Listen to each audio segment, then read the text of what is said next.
All right, we are in 2 Samuel chapter 11 this morning. If you would open your Bibles there. 2 Samuel 11 will be the text for our class. And in 2 Samuel 11, the narrative, the pace of the narrative slows down a little bit. And we looked last time at how this whole section really is laid out. How in chapter 10, we have a war with Ammon. And then at the end of chapter 12, which I'm just going to designate 12b, we have the war with Ammon concluded. And in the book of Chronicles, because Chronicles is telling a parallel account to what we see in Samuel, in 1 Chronicles, it just jumps straight from here to here. You know, it tells us about the war with Ammon, and then it tells us about how the war of Ammon ended. That's a pretty straightforward way of storytelling. You would expect one to come after the other. But the book of Samuel has something in between. And that is what we have in these chapters 11 through 12a, which we will refer to as the passage dealing with David's great sin. And David, the man after God's own heart, was not a perfect man. He does something that is terrible in these chapters. And this is one of the few times in the Old Testament narrative up to this point where we're being told God's actual opinion about what's taking place. Kind of interesting. But in 2 Samuel chapter 11, which takes place during the war with Ammon, and in fact provides the setting in which David commits these actions, we have David not on the battle lines with Ammon, but instead in his palace, and that is where our story unfolds. So let's begin by reading the first 5 verses. I would like a volunteer to read the first 5 verses of 2 Samuel chapter 11.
Okay.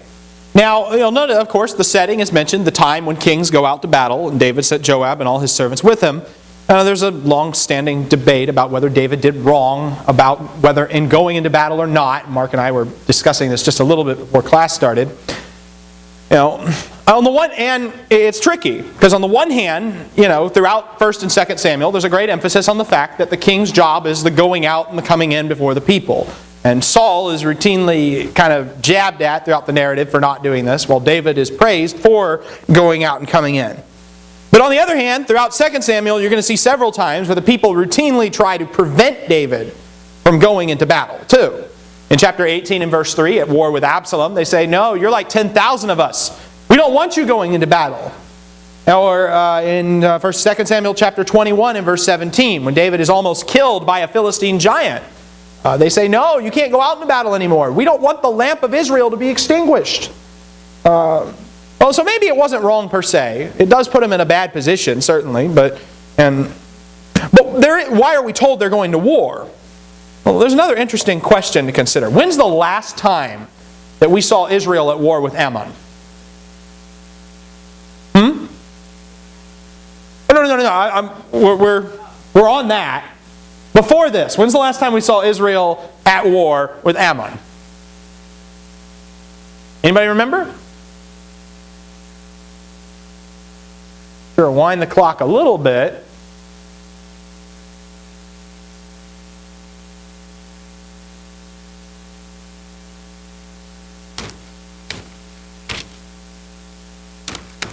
Would have been in sometime in 1 Samuel, wouldn't it?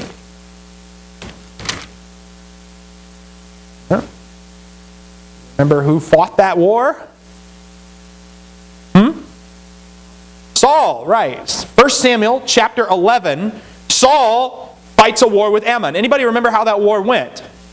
Was it good? Was it bad? Was it a success? Was it a failure? What was it? How did we characterize it when we discussed that in class?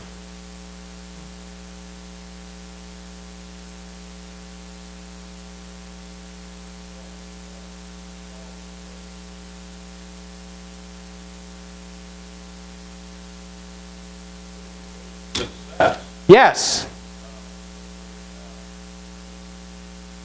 Who is it that reign over us?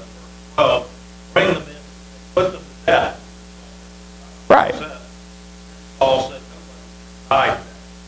Right. In 1 Samuel chapter 11, a war with Ammon is the backdrop for Saul's greatest success as king. Perhaps his only success as king, really. But in 2 Samuel chapter 11, a war with Ammon is the backdrop for David's great failure as king. So there's kind of an interesting little inversion. Normally, when we're comparing David to Saul, it's always about how bad Saul is and how good David is. But here the roles are a little bit reversed. Saul is the one who has success with Ammon, and David is the one who finds sin in that context. Yes, Don.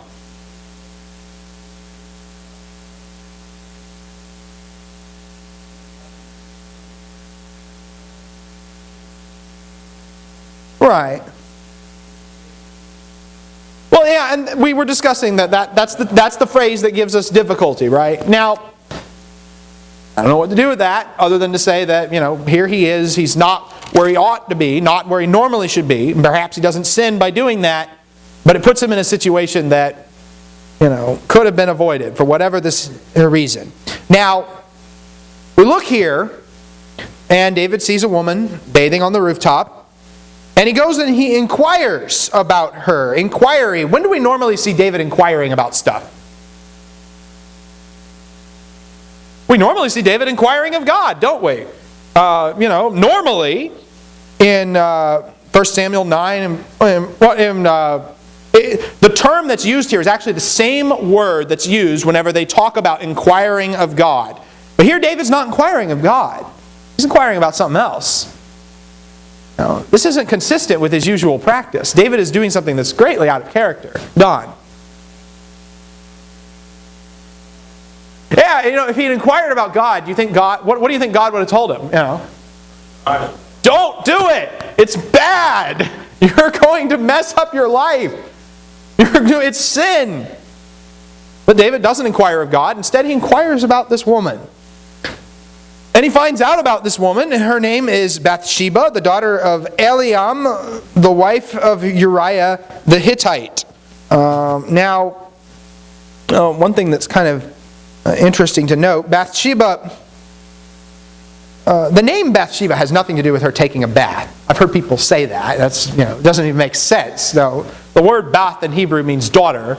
Bathsheba means daughter of seven or daughter of Sheba or however you want to put it. She's not mentioned very often in the text. If you were looking at the question handout beforehand, she's the wife of Uriah, but she's related to another person too. Anybody figure out who it was?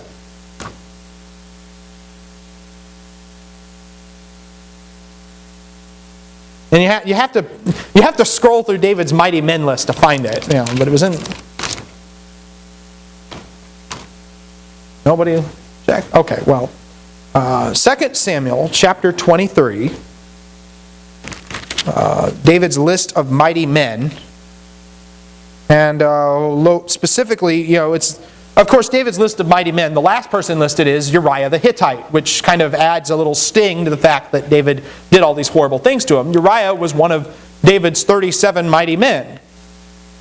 But in verse 34, mentions Eliphalet, the son of Ashabai, the son of the Maaccathite, and Eliam, the son of Ahithophel the Gilonite. Now Bathsheba is described as the daughter of Eliam. Well, maybe there was more than one person with that name, I don't know. But it's still kind of interesting that Bathsheba is the daughter of a guy whose name appears in the list of David's mighty men as a son of who? 23:34.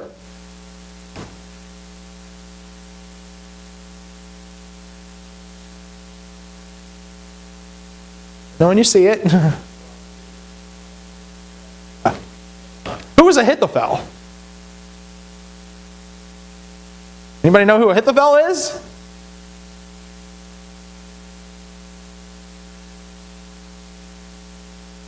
He's a little more important later in the story. We haven't seen him yet.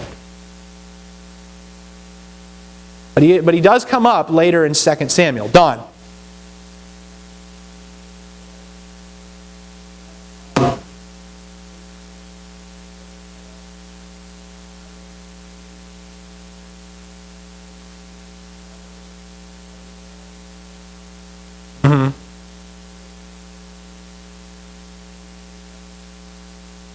What was Ahithophel doing? He was a counselor to David. Only he's also a turncoat. He's a traitor, what he is. Now, again, maybe it wasn't the same Eliam, but the text seems to be pointing us implicitly in the direction. Did Ahithophel's betrayal have anything to do with what happens here in chapter 11? Who knows? It is interesting to note that anyway, that what David does here in chapter 11 has repercussions for him for the rest of his life. Even down to little things like this. There's a comment in verse 4 about purification. David sent messengers and took her, and when she came to him, he lay with her. When she had purified herself from her uncleanness, she returned to her house. Did anybody have a different translation on verse 4? Just curious. No? Well, I mean, somebody who's not reading a New American Standard or... There are some versions that suggest not that, because the way the New American Standard words it, it's like she purifies herself from her uncleanness after sleeping with the king and then she goes home, which, raises all kinds of questions. Why worry about uncleanness when you're committing adultery? But there's another way to read that. And it's saying basically that she was purifying herself on the rooftop from her monthly period, in which case means she would not have been pregnant at the time. Well, of course, this adds a little more sting to the fact that we get down to verse 5. The woman conceives. She says, I'm pregnant. Well, she wasn't pregnant before they had this conversation. Well, she wasn't pregnant before she and David had their thing together. So... it makes it no doubt that the child is not Uriah's, it's David's. And that would have been added a considerable sting to it. Now, there's also a little thing going on here with the word sent. In verse 3, David sent and inquired about the woman. In verse 4, David sent and took the woman. In verse 5, the woman sent and informed David about her pregnancy. In verse 6, Joab sent to Joab and said, send Uriah to me. In verse 12, David sends Uriah back to Joab. And in verse 14, he sends a letter with Uriah, a letter that has Uriah killed. In verse 18, Joab sends and reports that Uriah is dead. David sends and takes Uriah's wife in 11:27. There's all this sending going back and forth throughout the chapter. In chapter 12 and verse 1, God sends. He sends a prophet. He sends a prophet with a message for David about what he thinks about the whole affair. And when God sends, things go a little differently than when David and Uriah and Joab are doing all their sending. He takes her, he lays with her. It's the typical vocabulary of sin. David saw something that was good, something that was beautiful. Beautiful and good are the same word in Hebrew. And he took it. What does that sound like? He saw, it was good, and he took. It sounds like the Garden of Eden, doesn't it? It's the exact same vocabulary that's used in Genesis 3. Eve saw that the fruit was good, it was pleasing to the eyes, and she took it. That's what a lot of sin boils down to. Mankind sees that something is good, and he takes it. Doesn't matter if it belongs to him or not. Well, he takes it. That's what sin is, among other things. It's seeing what doesn't belong to you, saying, oh, that's good, I'd like to have that, and taking it. That's coveting. Of course, coveting leads to adultery, and adultery leads to murder. Now, one other thing. Bathsheba, we know her name is Bathsheba, but it's only mentioned twice in the whole book of 2 Samuel. Once in this chapter, once in the next chapter. And that's it. What is she called the rest of the time?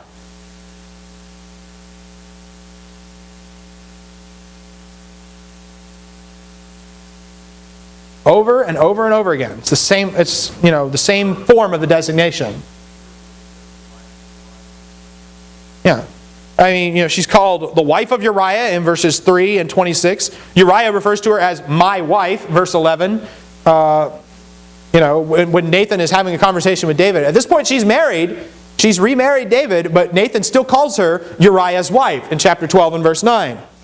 In verse 15, she is not referred to as David's wife, but as Uriah's widow. In verse 26, Uriah is called her husband. And it's so pervasive that even the Gospel of Matthew, when it's listing the genealogies of people, doesn't actually mention Bathsheba by name. The New American Standard inserts her name into the text for some reason. But Matthew's genealogy, literally all it says is that Solomon was born of David and her of Uriah the Hittite. Well, why is the text doing this? Why not just say her name?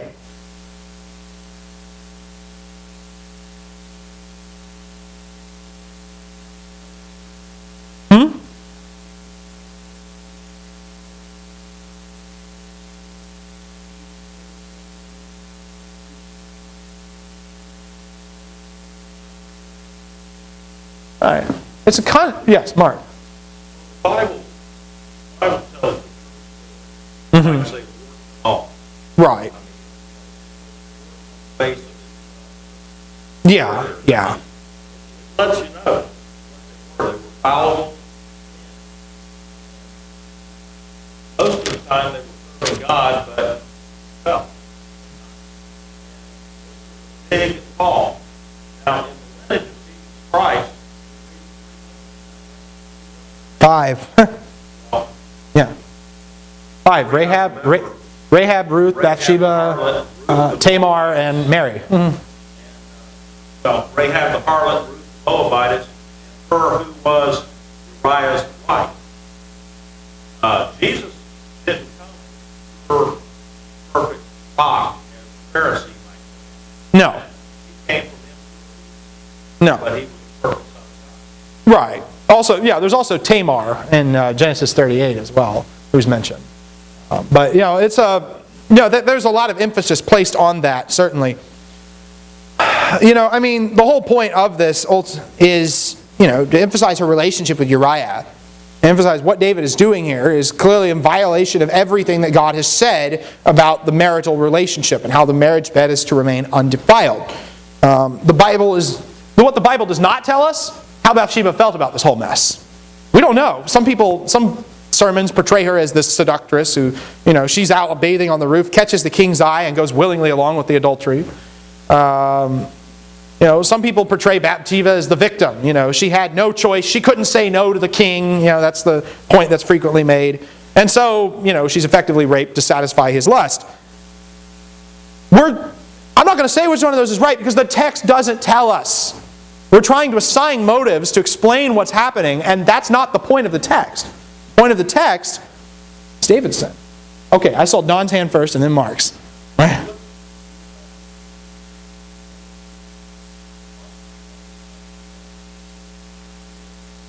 That's true. He did say no. Ran from the house. Yeah, that's right. Mark, you had something? Well, in regard to her being a victim, he could have said this, just like Joseph said, Potiphar's wife, with his life in her hands, how can I do this? He could have said what Tamar said to her brother, her half-brother Amnon. No, we can't do this. This is wrong. Apparently she didn't. We don't have a record of what she might have said. No, we have nothing on that. She said anything. Nathan put his neck in the news. Victim. David could have off his head. Somebody would have cut Nathan's head off. Right. There's all sorts. He could have protested. Apparently did. Well, the problem is the text doesn't tell us whether she did or not. And this is because the text is not placing the emphasis on her. Right. It's placing the emphasis on David and what he's doing wrong here.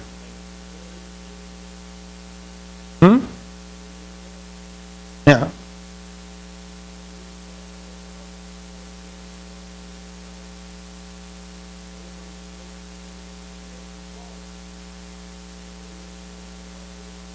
Yeah, that's true. All right. I mean,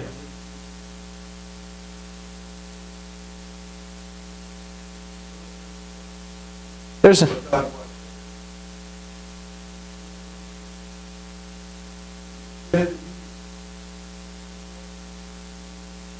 yeah, that's true as well.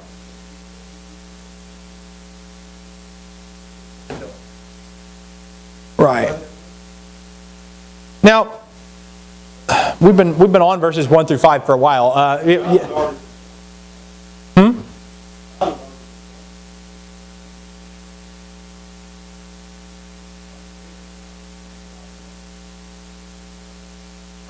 I'm sorry. What? Right. There appears to be a certain amount of time that elapses between what happens in this chapter and Nathan's rebuke of David. Let's look at verses 6 through 13. All right, the rest of the chapter is David trying to cover up his sin, trying to cover the whole scandal up. Somebody read verses 6 through 13. David said to Joab, saying, Uriah the Hittite. Joab said to Uriah to David. Uriah came to him and asked him the welfare of Joab and the people of war. David said to Uriah, go down to your house and wash your feet. Uriah went out of the king's house, present after him. Uriah slept at the door of the king's house with all the servants down to his house.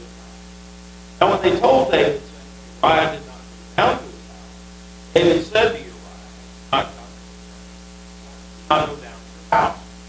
Uriah said to David, the ark and his ark, saying, where is your my lord Joab and the servants of my lord are camping. Shall I then go to my house? I with my life, by your life and the life of your soul. David said to Uriah, stay here today also, and tomorrow I will let you go. Uriah remained in Jerusalem that day. Next. Now David called him and drank before him, and made him drunk. Now to lie on his bed with the Lord's servant, and he did not go down to his house. All right, so, well, David's first strategy for covering up his guilt is what? Yeah, let's fool Uriah into thinking that the child is his. And so he gets Uriah in from the battlefield, and this whole section is repeatedly filled with Uriah not doing what David tells him to do. Uriah refuses to go down to his house. And it's said, 1, 2, 3, 4, 5, 6, 7, 8 different times in this, actually. In verse 9, he did not go down to his house. Verse 10, Uriah did not go down to his house. Same point in verse 10, why didn't you go down to your house? Verse 11, Uriah explains why I'm not going to go down to my house. And in verse 13, he sent him out to his house. And repeatedly, it just emphasizes this. Why does Uriah refuse to go down to his house?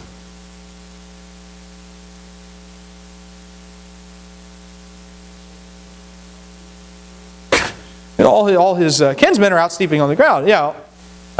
Some people speculate that Uriah knew what was going on and he wanted David to stew in his own juices. That's not Uriah's stated reason. Uriah's stated reason is that his comrades are on the battlefield. And Uriah's argument, the ark is intense. The nation is intense. This comment about the ark being intense, does that sound familiar? Have we heard anything about that before? Where have we heard that before?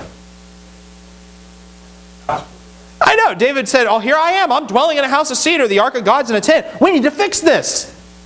Uriah's using the same kind of logic on David, isn't he? The ark of God's in a tent. Why should I enjoy myself? Why should I go get to enjoy the pleasures of food and drink and sex? No. The foreign Hittite proves to be more noble than King David. This statement should have been a wake-up call for David right there when he heard that statement. That the ark is in a tent. Oh, wait a second. I was talking about that earlier, but David doesn't make the connection, does he? He's too focused on trying to cover up his sin. Joab, my lord Joab, Uriah doesn't refer to David as his lord. He refers to Joab as his lord. My lord Joab is in the field. He won't go into his wife. That would have rendered him ceremonially unclean for battle, actually. Leviticus 15 talks about how sex makes a couple ceremonially unclean for a day. And any man who does that, in Deuteronomy 23, it talks about him being removed from the camp until he has purified himself. So there's also that connection as well. Well, David, his first attempt doesn't work, so what's his second move? Let's get him drunk. Okay, so he gets Uriah drunk and sends him home. Yeah. Lot. He got Lot. It worked on Lot. It worked on, doesn't work on Uriah though. Instead, Uriah doesn't go lie with his wife. He doesn't go sleep with his wife. He goes and sleeps in the gate. Oh. Well, so all that didn't work. So that brings us to verse 14. And this is a lengthier reading. I need one volunteer to read verses 14 through 21. Don. And I need a second volunteer to read verses 22 through 27.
I needed somebody else to read from verses 22 through 27. Messenger departed, came and reported all that Joab. Messenger said, against the field, pressed them as far as the end. Moreover, the archer shot at your servant wall. Some of the king's servants are dead. Your servant Uriah the Hittite is also dead. Messenger, thus you say to Joab, do not let us leave you, or devour his life. Make your battle against him stronger and overthrow him. Encourage him. When the wife of Uriah heard that Uriah her husband was dead, the time of mourning was over. David sent and brought her to his wife. Son, the thing that David had done. All right. So here's the first question. What are David's actual instructions to Joab?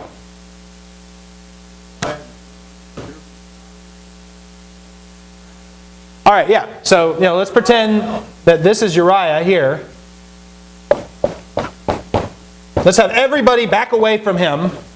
And this is a terrible marker. Let's have everybody back away from him. And they'll probably shoot him down and kill him. Is that what Joab does?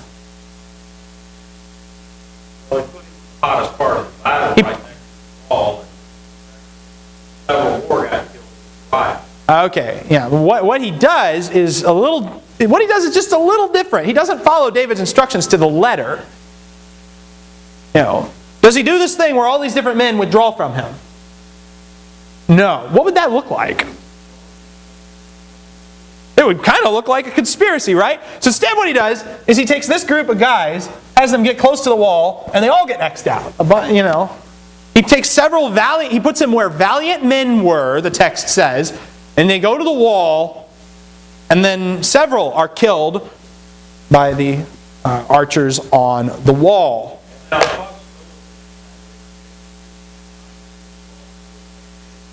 Possibility. Yeah. But that's what happened. I mean, it's not surprising. What we see here is, Joab he gets what David ultimately wanted, a dead Uriah, because that's the real issue here. He puts Uriah with valiant men. He sends the valiant men to the wall, a bad move that gets several killed. He deliberately engages in bad tactics. Now, it looks a little more like an accident of warfare, like, somebody at the top made a bad decision and, several people got killed. All right. And then Joab sends a report. He sends a report with a messenger. And he prepares this messenger for the contingency that David's going to be upset. Why did you let so many people get so close to the wall? I know in verse 21, there's this lengthy comment about Abimelech, the son of Jerubbaal. What's the deal with that? Why does he bring that up? Abimelech was a man who would. And Right. power, fighting against the power, and he got up close to the base of the tower. Yeah. This is one of my favorite instances of biblical irony, where Abimelech gets struck in the head and he tells one of his fellow soldiers, I want you to kill me so that they won't say I was killed by a woman. I don't want the history books to say that. Yeah, Joab still says it anyway. Abimelech was struck down by a woman and killed. You gotta love the way the Bible sets these things up sometimes. How you can't predict that kind of thing. Abimelech, also note that Gideon's other name was Jerubbaal, but the text has here again changed it to Jerubbaal. There's that switch from Baal to Bosheth that we've seen several times already. So why do you go so near to the wall, like Abimelech, who got killed by a woman? But there's something else too. Why is it that the fact that Abimelech would be killed by a woman, why would that be relevant to this story? This whole story. There's a woman in this story too, isn't there? Done. Oh, exactly. Uriah is killed for similar reasons, but more problematic, of course, is David's situation. Because if Abimelech, the king in quotes, if Abimelech, the king, could be undone by a woman, so can David. And that's what's going to take place here. And the emphasis on the woman is important to the story. Trust here. That, Perhaps not. but just that. Being killed by a woman. That was pretty much that. Well, Died by the hand of the woman. He wouldn't be a warrior or anything like that. That would probably right. I mean, the irony is there. he's putting words in David's mouth, words that David doesn't actually say. But what's interesting is, if David's upset about this battle strategy, you just have to tell him one thing. Uriah the Hittite is dead.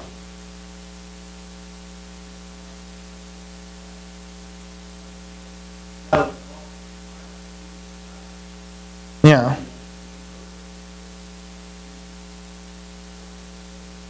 Right. I mean, what's going on here, is inexcusable. David sends Uriah with his own execution order. The pen that writes the Psalms writes Uriah's death warrant. The man after God's own heart takes the sword after God's own people. Yeah. Yeah. Right. I mean, it's all out of character for David. It's the king that put Mephibosheth at the king's table now puts Uriah in the grave. One shows kindness to the son of his enemy, shows disloyalty to one of his mighty men. And of course the text goes on and says, the messenger reports to David, Uriah is dead, and David's reaction is in verse 25, don't let this thing displease you. Don't let it be evil in your eyes. Because why? Well, the sword devours one as another. It's an acceptable loss. Of course, Joab's anticipation of David would not see it as an acceptable loss, but David clearly does. Why? Joab lost ordering him probably Joab did it. Joab followed orders. See, once again, It just seems one- like one- one- one- percent and all of that, Joab is saying, did what you asked, but I didn't like it. well, once again, we have the same problem that we had with trying to figure out what Bathsheba's motives were, trying to figure out what Uriah's motives are. We have the same problem with trying to figure out what Joab's motives are. Text doesn't tell us. What the text does tell us is what David did and how it was displeasing in the sight of the Lord. Now, I've heard speculations both ways about Joab, and the evidence to me is inconclusive. I think David's answer indicates that David thought Joab was happy. Because the sword devoured one. Well, I think David, we're David might have had an idea. we're doing a lot of speculation now. His fault is a lot of money. Yeah, David has full responsibility. right. We're doing a lot of speculation now. What is going on is David says one thing to Joab. Joab does a slightly different thing that accomplishes that purpose. And then, for whatever reason, the letter could just simply be taken to indicate that, is this okay with you? Yeah, you did what I wanted. And that's just as much a possibility in reading this as well. Now, of course, what winds up happening, David says, do not let it be evil in your sight.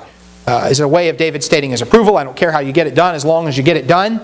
The sword devours one as well as the other. That statement comes back to haunt David, doesn't it?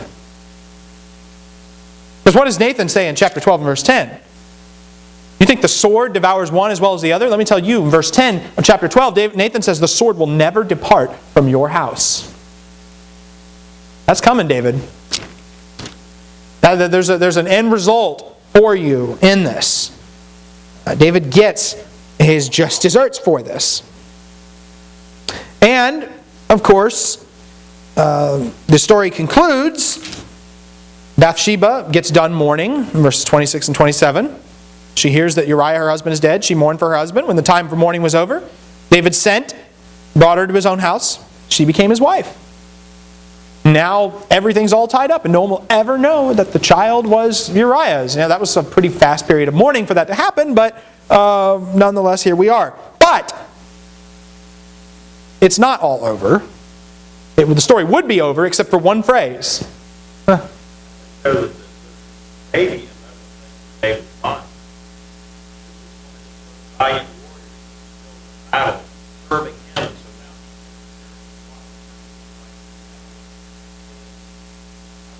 now that might have been. Maybe. Yeah, that's possible. But the story's not over because it says that the thing that David had done was evil in the sight of the Lord. David told Joab, don't let this thing be evil in your sight. It's evil in somebody's sight. It's evil in God's sight. At the end of the day, whose opinion really matters? It doesn't matter what Joab thought or Bathsheba thought or what Uriah thought. What matters is what God thought of the whole thing.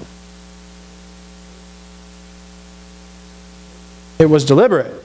Yes. Now, David's reaction and God's reaction are very different to what is going on here.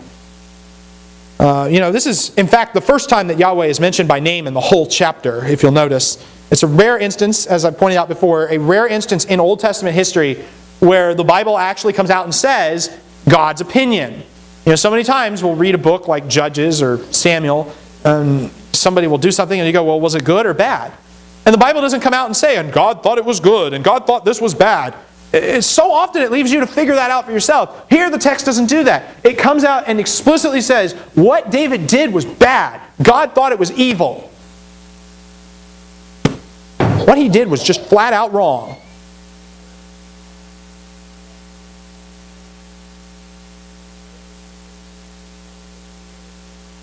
No, he didn't. He inquired. Yeah.